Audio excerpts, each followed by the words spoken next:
Assalamualaikum warahmatullahi wabarakatuh.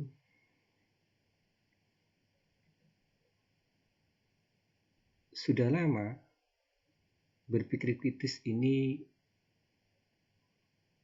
menjadi salah satu keterampilan berpikir yang harus dibelajarkan di setiap kelas matematik.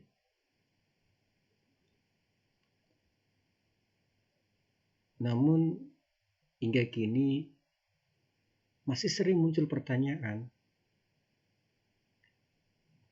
sebenarnya bagaimana cara mengembangkan keterampilan berpikir kritis ini di kelas-kelas matematik? Seperti apa? Nah, kesempatan sebentar ini saya mencoba untuk urun saran atau pendapat terkait hal tersebut. Saya tidak akan banyak berteori tentang berpikir kritis karena di luaran sana sudah banyak hal itu. Mungkin fokus saya saat ini adalah bagaimana saya mencoba untuk memberikan contoh-contoh konkret yang implementatif yang pada akhirnya bisa dijadikan guru sebagai pijakan awal untuk mengembangkan keterampilan berpikir kritis di kelas-kelas matematik. Uraian awal saya mulai dengan berpikir kritis itu sebenarnya apa gitu. Saya ambil dari satu pendapat bahwa berpikir kritis itu adalah berpikir yang melibatkan aktivitas mengkonseptualisasikan, menerapkan, menganalisis, mensintesis, dan atau mengevaluasi informasi yang dikumpulkan dari atau dihasilkan oleh pengamatan, pengalaman, refleksi, penalaran atau komunikasi sebagai panduan untuk mengambil keputusan, mengambil tindakan, ataupun meneguhkan keyakinan. Nah, ada beberapa kata kerja operasional yang tertuang di dalam pengertian itu. Ada mengkonseptualisasikan, menerapkan, dan seterusnya. Bagi teman-teman pengajar, khususnya matematik, saya kira tidak asing dengan kata-kata seperti itu. Saya kira hal itu berasosiasi dengan dimensi proses kognitif pada taksonomi Bloom. Mengkonseptualisasikan itu berasosiasi dengan C2, menerapkan C3, menganalisis C4, dan seterusnya. Nah, pada akhirnya seperti di pengertian ini, pada akhirnya berpikir kritis itu digunakan untuk menjadi pertimbangan dalam rangka mengambil keputusan. Juga meneguhkan keyakinan. Nah, seperti apa komponen berpikir kritis itu? Saya ambil dari beberapa rujukan, minimal beberapa ahli itu bersepakat bahwa ada 4 komponen berpikir kritis atau kegiatan-kegiatan yang bisa digunakan untuk melatih keterampilan berpikir kritis. Yang pertama adalah menganalisis argumen, klaim atau bukti, membuat kesimpulan dengan menggunakan penalaran induktif atau deduktif, menilai atau mengevaluasi, dan yang terakhir adalah membuat keputusan atau memecahkan masalah. Khusus untuk yang memecahkan masalah, mudah-mudahan lain waktu saya bisa membahas tentang itu. Nah, kita coba bahas satu persatu. Yang pertama adalah menganalisis argumen, klaim atau bukti. Ketika kita diberikan informasi, statistik menunjukkan bahwa sebagian besar kecelakaan mobil terjadi ketika mobil bepergian dengan kecepatan sedang. Sangat sedikit kecelakaan terjadi pada mobil berkecepatan lebih dari 100 km per jam. Dari informasi tersebut, seseorang, dalam hal ini Abdul, membuat kesimpulan lebih aman berkendara dengan kecepatan lebih tinggi, yaitu lebih dari 100 km per jam. Pertanyaannya adalah, apakah kesimpulan Abdul tersebut dapat dibenarkan? Kalau kita lihat di permukaan informasi tersebut, kelihatannya kesimpulan Abdul ini masuk akal. Karena memang faktanya yang terjadi kecelakaan itu sering pada mobil-mobil yang berkecepatan sedang. Tapi jika kita telisik lebih lanjut, kalau kita melihat di jalanan, andaikan kita mengamati 100 mobil misalkan, di antara 100 mobil itu berapa banyak yang berkecepatan sedang? Coba kita hitung berapa yang berkecepatan tinggi gitu. Dari 100 itu mungkin kita hanya menemukan 4, 5 atau paling banyak 10 yang berkecepatan tinggi. Bahkan kadang tidak menemukan. Artinya sebagian besar pengendara mobil itu berkecepatan dengan kecepatan sedang. Maka informasi statistik ini saya kira masuk akal gitu. Karena yang banyak berkendara itu kecepatan sedang, maka peluang yang terjadi kecelakaan yang berkecepatan sedang itu. Yang berkecepatan tinggi sangat sedikit, memang jumlah yang berkendara dengan kecepatan tinggi memang sangat sedikit. Itulah yang menjadi latar mengapa statistik ini muncul. Dan ketika kita tidak menukik lebih dalam, mungkin kita bisa membenarkan kesimpulan yang diambil Abdul itu. Nah, sekarang kita coba satu-satu ke pembelajarannya, pelan-pelan ya. Yang pertama, kita sebagai pengajar, kita mulai bisa membiasakan bertanya mengenai argumen setiap jawaban atau klaim siswa. Seringkali kita berhenti pada ketika ada siswa anak menjawab, kita cuma biasanya menjustifikasi benar atau salah. Nah, untuk melatih berpikir kritis ini, salah satunya misalkan ketika siswa menjawab atau mengklaim bahwa 11 itu ganjil, maka bisa dikejar dengan pertanyaan berikutnya, mengapa itu ganjil? Nah, dari situ anak mulai belajar mengembangkan argumennya. Dia belajar menata nalarnya bahwa setiap pendapat yang diajukan harus bersandar pada logika yang mapan.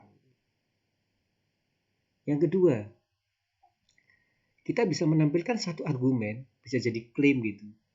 Dan siswa diminta untuk menganalisis kebenarannya. Misalkan Haris berpendapat bahwa barisan 1, 1, 1 dan seterusnya itu bukan barisan aritmetika. Menurutnya, barisan tersebut tidak memiliki beda. Menurutmu, apakah pendapat dan alasan Haris tersebut benar? Jelaskan. Nah, dengan pertanyaan seperti ini, minimal anak itu bisa mengevaluasi sebuah pendapat. Melihat sebuah argumen, apakah pendapat itu ditopang oleh argumen yang mapan atau sebagainya. Dan kita bisa mengarahkan siswa untuk menjawab argumen ini dengan mengembalikan ke apa pengertian barisan aritmetika. Beda itu dirumuskan seperti apa? Masih tentang melatihkan menganalisis argumen, klaim atau bukti gitu ya. Hadapkan siswa pada situasi yang meminta mereka melakukan justifikasi kebenaran pernyataan lengkap dengan alasannya. Contoh, kategorikan setiap pernyataan berikut ke dalam pernyataan yang selalu benar, kadang benar, atau tidak pernah benar dan berikan alasannya. Pernyataan pertama, kuadrat suatu bilangan lebih besar dari bilangan semula. Pernyataan kedua, persegi adalah belah ketupat. Ini satu pertanyaan kecil-kecil menurut saya yang bisa melatih anak untuk menagih berpikir kritisnya. Dan saya yakin teman-teman bisa mengembangkan lebih lanjut dan jauh lebih asik dibanding ini. Berikutnya adalah membuat kesimpulan menggunakan penalaran induktif. Kita tahu penalaran induktif adalah jenis penalaran yang berangkat dari contoh-contoh, berangkat dari kasus-kasus, yang kemudian pada akhirnya kita menarik kesimpulan yang lebih umum gitu. Penalaran induktif seperti itu. Nah, yang bisa kita lakukan adalah anak dibiasakan mengamati contoh dan non-contoh. Kemudian mereka diminta menyebutkan definisinya. Saya ambil salah satunya adalah seperti ini. Ketika saya membelajarkan tentang barisan aritmetika, maka saya tidak akan memulainya dengan mendefinisikan barisan aritmetika seperti apa. Tapi saya memilih dengan apa? Menyajikan contoh dan non-contoh. Jadi ada dua kolom ini, yang sebelah kiri adalah contoh barisan aritmetika, yang sebelah kanan adalah bukan contoh barisan aritmetika. Yang pertama paling mudah, 1, 3, 5, 7. Yang bukan contoh 1, 3, 7, 9, 13, dan seterusnya. Contoh pertama saya pilih yang bedanya positif gitu. Contoh kedua yang saya pilih bedanya negatif. Contoh yang ketiga saya pilih bedanya pecahan. Contoh yang keempat yang terlibat adalah bilangan negatif semua. Nah, pilihan contoh dan non-contoh ini menjadi krusial. Dengan pertimbangan apakah ini sudah representatif untuk atau konsep yang akan didefinisikan siswa itu bisa diwakili oleh keempat contoh ini dalam kasus ini ya. Kemudian dari sini siswa saya minta untuk setelah mengamati, saya minta yang pertama adalah buat satu contoh dan bukan contoh barisan aritmetika. Saya nggak menagih definisinya dulu, tapi saya menagih untuk memberikan contoh dan bukan contohnya saja. Karena apa? Mendefinisikan itu tidak gampang.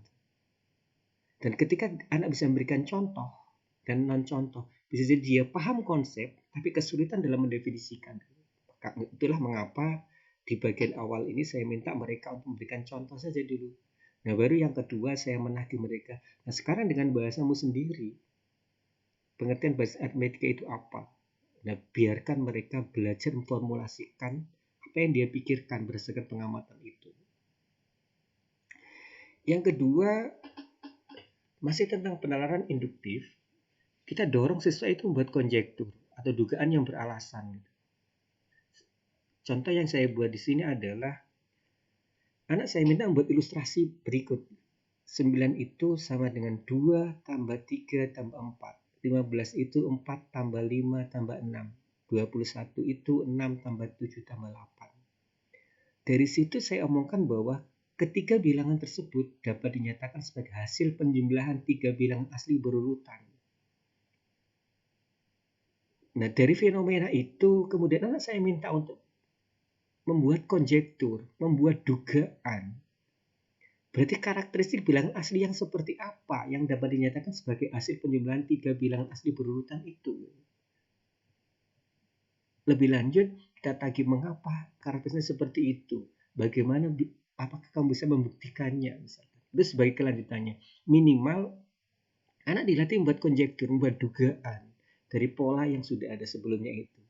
Nah, dalam membuat dugaan itu bisa jadi anak bisa menambahkan contoh. Gak masalah. Untuk menguatkan dugaan dia sampai membuat konjekturnya. Mungkin dia menduga karakteristik seperti ini, tapi untuk sampai ke sana, mungkin dia menambahkan contoh. Mungkin dia ngambil bilangan misalkan 27, apakah 27 bisa dinyatakan sebagai penjumlahan 3 bilangan asli berurutan dan sebagainya.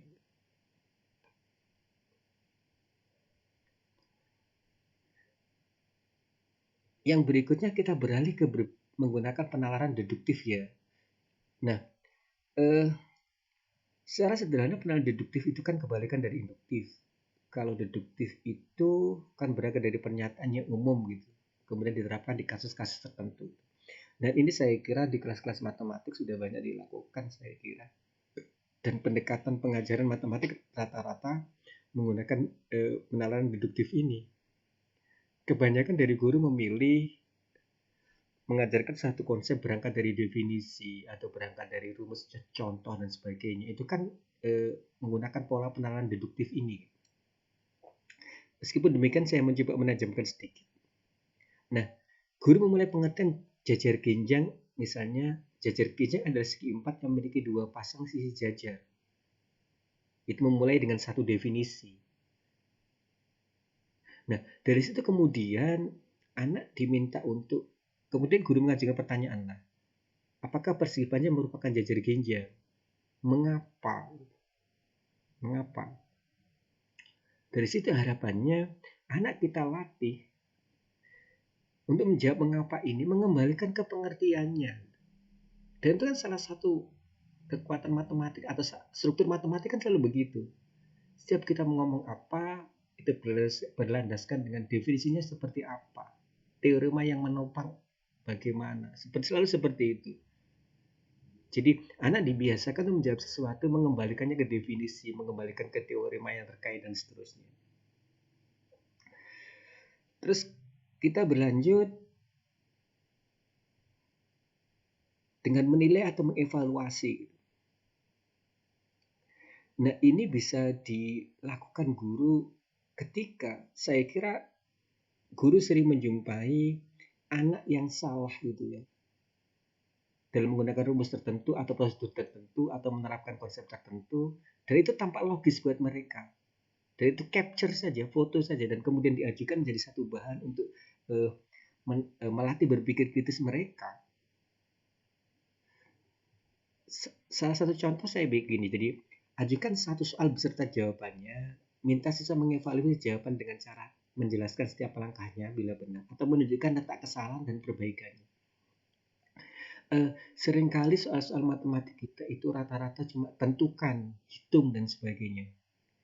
Sekali-kali bisa kita buat alternatif, ada satu soal, terus ada jawabannya gitu. Nah, jawabannya itu bisa benar. Nah, kalau jawaban yang kita tampilkan itu benar, yang kita minta anak adalah menjelaskan argumen setiap langkahnya. Andai kan jawaban itu ada yang salah, maka anak diminta untuk melihat, meneliti, menilai di mana letak kesalahannya dan bagaimana perbaikannya. Di sini saya mengajukan contoh. Jadi Abdul menyelesaikan persamaan kuadrat dengan cara berikut. Cara ini kan nggak biasa. Artinya apa? Kalau menyelesaikan persamaan kuadrat dengan memfaktorkan, biasanya kan kita mengenolkan salah satu ruas. Tetapi ini tidak. Yang satu ruas dibiarkan tidak nol, tapi dia kemudian faktorkan sehingga menghasilkan jawaban seperti itu. Kemudian diajukan pertanyaan, menurut kamu, apakah cara Abdul tersebut dapat dibenarkan? Jelaskan. Dan selesaikan dengan caramu. Itu pertanyaan selanjutnya.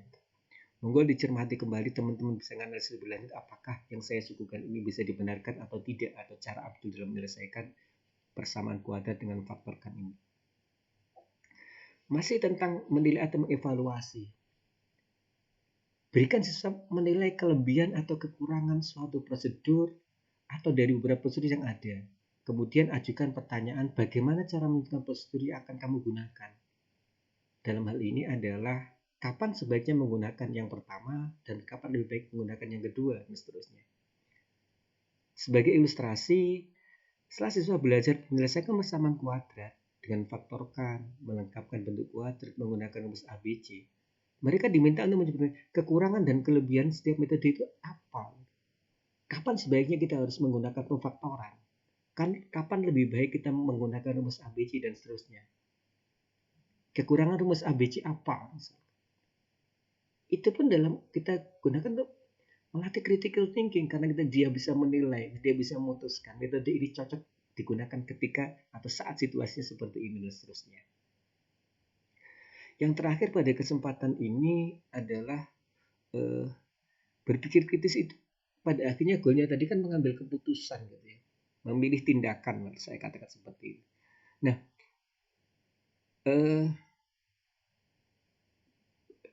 biasakan atau ajukan tugas yang muncul situasi yang melatih mereka belajar mengambil keputusan.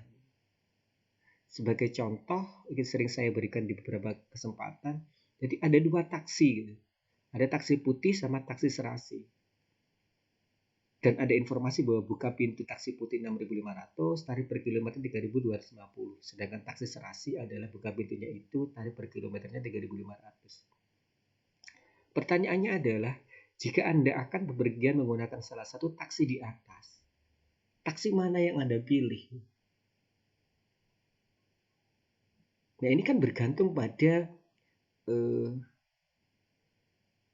jarak tempuhnya misalkan.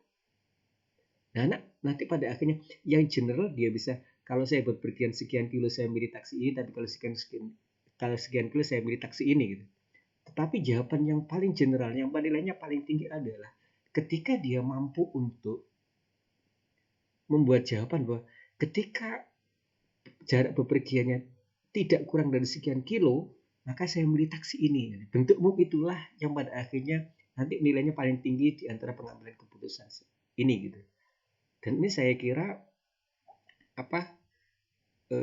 masih ada banyak hal lain yang bisa kita eksplorasi lebih lanjut tentang pengambil keputusan itu. Demikian saya kira sedikit tentang berpikir kritis yang bisa dikembangkan di kelas matematik. Kurang lebihnya mohon maaf. Assalamualaikum warahmatullahi wabarakatuh.